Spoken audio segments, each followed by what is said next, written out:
decide if you should get the vaccine. If you're going to get it, which one do you get? I'm going to give you just a couple of facts of things that would make you high risk for side effects of the vaccine, or if you're at high risk for critical illness with COVID. It's not completely inclusive, but on my website I have a flow diagram that kind of guides you along and lets you know if it's questionable for you to have severe side effects due to the vaccine or not. Check it out at www.theautumndavis.com. You can read my blog as well and follow along my entire COVID journey of how I treated it at home from day one all the way up to now, where I'm just managing the long-term side effects like the COVID rash and things like that.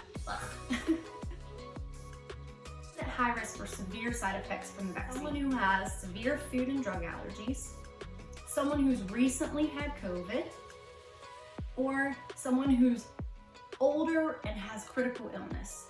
Those are the main people that we feel like are having the bad side effects to these vaccines. This virus really works on your immune system. It attacks your immune system and causes like an overactive response where your own body's attacking itself.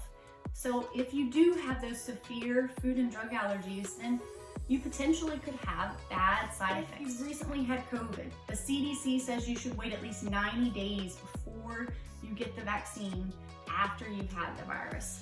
Your body already has antibodies in it, so you have natural protection. Your body's already naturally doing what it needs to do to protect you, and you don't need the vaccine. People have not done well, you got the vaccine, and it had been a really recent time. There's actually someone who recently had COVID in December, had the vaccine in January, and they did not survive. So wait that full 90 days. If you heard about all those nursing home patients that didn't survive after getting the Pfizer vaccine, they were all 80 years old or more, and they all had critical illness.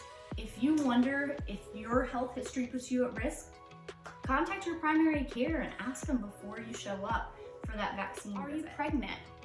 There are not research studies, of course, because we are just now studying this in humans ourselves. The COVID virus is too new, so we're learning as we go together. But if you're pregnant, Moderna has said absolutely do not get theirs, and Pfizer is just saying it's up to you. You've probably heard in the media too about people with facial fillers that have gotten the Moderna vaccine and they had swelling.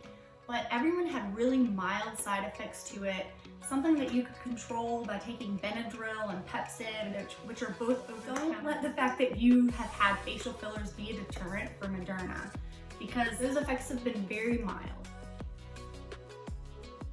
Who's at risk for severe illness from COVID itself? Common themes have been minorities, people who have high blood pressure, people who are obese, which is someone who's very overweight, plus you see diabetics and people with autoimmune. If you have any of these type of things, you have to consider that you might end up hospitalized, or you might have critical illness if you had COVID. Weigh the risk and benefits, and that will help guide your decision. Most of the time, most people are just gonna have mild side effects. Both of the vaccines are really similar. They're both vaccines made off of mRNA. About 95% protection after you take both of them. I really hope this helps you guys. I hope it helps you to recognize the difference, what makes you at high risk for one and what makes you at high risk for the other. I'll have another video coming up and I'll tell you what's the differences between the two vaccines.